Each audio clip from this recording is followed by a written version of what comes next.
अस्सलाम वालेकुम मेरी प्यारी YouTube family. It's a day 1 of my weekly जो सीरीज़ आपके लिए आने वाली है, आ रही है, मतलब वो वाली सीरीज़ का। ठीक है जी, तो इट्स अ डे 1 और आज ही व्लॉग बनाया है, आज ही इसको अपलोड कर दूँगी इंशाल्लाह।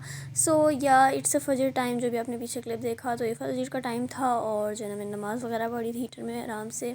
उसके बाद फजर की नमाज़ पढ़ते ही 1 मिनट के भी रेस्ट के बगैर मैंने जो है ना मुँह हाथ धोया, ब्रश किया और विदाउट एनी फर्दर डिले मैंने जो है ना यहाँ पर सन ब्लॉक लगाया और उसके बाद जो है ना लोशन वगैरह लगा कर रेडी हो गई। इतने में जब मैं पीछे मुड़ी तो अम्मी ने जो है ना पूरा नाश्ता बना के रखा हुआ था। नाश्ता किया मैंने।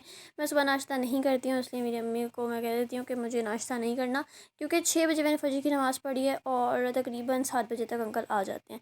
तो मैंने कपड़े वगैरह पहने, तैयार हुई। उसके बाद जो है ना मेरी वैन आ गई थी और वैन में बैठ गई हूँ। और यहाँ पर आप देखो इतनी ज़्यादा ठंड लगती है ना, और सुबह सुबह की जो आपकी क्लास है ना यूनिवर्सिटी की, कसम से बहुत ठंड हो जाती है। और यहाँ पे काफ़ी ज़्यादा फोग हो रही है, वही दिखाने की कोशिश करी थी लेकिन नज़र नहीं आ रही है। तो यस, काफ़ी ज़्यादा जो है ना ठंड हो गई थी।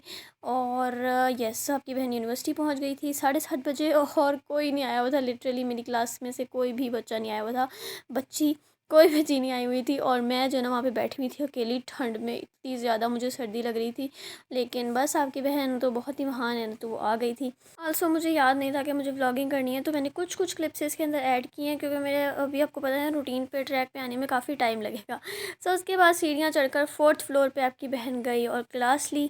और यहाँ पे तो पीछे चेयर्स पड़ी हुई ना, ये ऐसी टेढ़ी मेढ़ी हुई हुई हैं, आगे होके ऑर्गेनाइज पड़ी हुई थी, लेकिन पीछे बस ऐसे ही पड़ी हुई थी। तो खैर उसके बाद क्लास वगैरह लेकर हम गए धूप में बैठने के लिए। हमारी आधे घंटे की ब्रेक थी 11 से 11:30 बजे तक, 11 to 11:30। ठीक है जी, तो उसके बाद हम वहाँ पर जाके धूप में बैठ गए थे अपने ग्राउंड में। और कुछ नहीं ज़्यादा किया हमने, बस हम बैठे रहे और जब हमने ब्रेक की अपनी। उसके बाद लेक्चर्स थे हमारे कंसेक्टिव, हमने वो लिए। 8 से लेकर 1 बजे तक हमारे लेक्चर्स थे। 1:15 पर अंकल आ गए और फिर जो है ना आपकी बहन दोबारा से वैन में बैठ गई। और जो है ना अब काफ़ी अच्छी धूप निकल आई थी और काफ़ी ज़्यादा सुकून हो गया था। घर आई, घर आकर कुछ याद नहीं रहा कि क्या दिखाना है आपको, खाना क्या खाया, ये वो कुछ भी नहीं दिखाने का याद रहा। और बस फिर अब पढ़ने का टाइम हो गया और मैं पढ़ना शुरू हो गई। और मेरे पास और कोई फ़र्दर जो है ना मतलब थी नहीं चीज़ कि मैं क्या दिखाऊँ आगे, क्योंकि मैं थोड़ी देर सो गई थी खाना वगैरह खाकर। और उसके बाद फिर मुझे याद नहीं रहा। सो यहाँ पे ही मैं अपनी व्लॉग को एंड करती हूँ। इसके आगे वाला पार्ट जो क्लिप्स होंगे वो नेक्स्ट व्लॉग में इंशाल्लाह डाल दूँगी, कल के व्लॉग के साथ। मिलती है आपको कल इंशाल्लाह। अल्लाह हाफ़िज़।